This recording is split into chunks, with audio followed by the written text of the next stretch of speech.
करा, आमची संख्या वाढते आहे।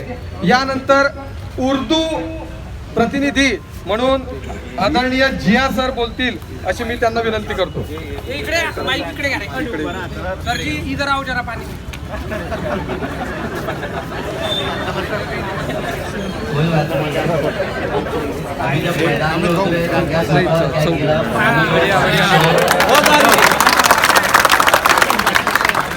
आज सुबह से बादल है, बारिश शुरू है, लेकिन कोई जो है बारिश से पानी से डर के अपने घर में नहीं बैठा है। यहाँ सारे कर्मचारी जो है आंदोलन के लिए आए, ये हमारी कामयाबी है।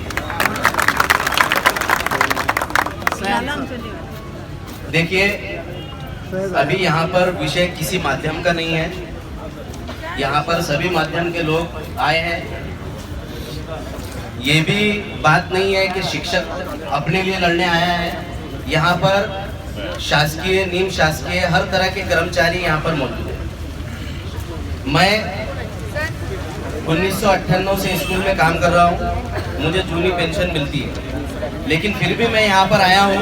मैं अपने उन भाई बहनों के लिए आया हूँ जो 2001 से 2002 से 2003 से काम कर रहे हैं। ग्रांट नहीं मिला है, 100% नहीं हुए हैं, लेकिन उसके बावजूद भी उनको जो है जूनी पेंशन लागू नहीं हुई। आप ये मत समझिए कि 2005 वालों को जो है जूनी पेंशन नहीं दी जाती। हमारे साथ 2002 वाले 2001 वाले भी है जिन्हें 100% नहीं होने की वजह से जूनी पेंशन लागू नहीं हुई है। NPS भी लागू नहीं है, उनका पैसा उनका भविष्य सब अंधेरे में है। तो हम जूनी पेंशन लेने के बावजूद सारे के सारे जो है हम हमारे भाइयों बहनों के पीछे हम ताकत बनकर खड़े हैं कि उन्हें उनका हक मिलना चाहिए।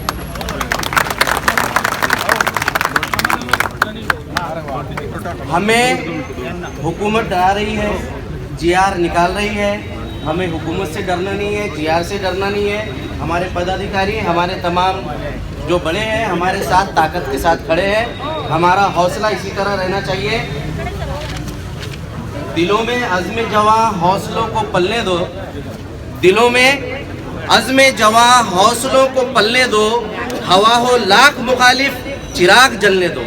आपने ये दिया जलाया है, ये दिया जलना चाहिए। हवा से डरकर हमें उसे बुझाना नहीं है, उसकी हिफाजत करना है। जुल्म की इस सियाह रात को मिटना होगा। हमारे साथ जो नाइंसाफी हो रही है, हमें हमारे जो मंत्री लोग हैं, MLA MP, वो 5 साल काम करते हैं, 2-2, 2.5 लाख पगार लेते हैं। 5 साल के बाद रिटायरमेंट का पेंशन का पैसा लेते हैं। मरने के बाद उनके फैमिली को सारी पेंशन जाती है। हम उनके साथ खड़े हैं, उनको मिलना चाहिए, उनको पेंशन मिलना चाहिए। लेकिन हिंदुस्तान में डेमोक्रेसी है, गणतंत्र है, यहाँ पर राज्य जो है हमारा गणतंत्र राज्य है। तो अगर जो हक हमारे मंत्रियों को है वो हक आवाम को भी मिलना चाहिए, पब्लिक को भी मिलना चाहिए। ऐसा क्यों कि हमारे मंत्री जो है बादशाह बनकर सारा पैसा वो लूट कर घर ले जाए, और जो आवाम उनके लिए मेहनत कर रही है, दिन रात जो है कर्मचारी झाड़ू सफाई कर्मचारी सफाई कर रहा है, ड्राइवर अपना जो है गाड़ियाँ जो है रास्ते पर उनके लिए चला रहे हैं, तमाम पुलिस प्रशासन उनके लिए जो है रास्ता क्लियर करके देता है मंत्रालय तक जाने के लिए, वो सारी फैसिलिटी ले, और हमारी पब्लिक जो उनकी खिदमत कर रही है उनको फ़ायदा क्यों नहीं? उन्हें भी वही हक मिलना चाहिए जो हक आप मंत्रालय में बैठ के ले रहे हो। तो जुल्म की इस सियाह रात को मिटना होगा, जुल्म की इस सियाह रात को मिटना होगा। मेरे यकीन के सूरज को तो निकलने दो। तो आप यकीन के साथ अपना सूरज जो है रोशन रखिए, आपको कामयाबी जरूर मिलेगी। एक ही मिशन, एक ही मिशन, एक ही मिशन, पेन्शन आमच्या हक्काची नाही कुणाच्या बापाची, पेन्शन आमच्या हक्काची नाही कुणाच्या बापाची, कर्मचारी एकजुटीचा विजय असो।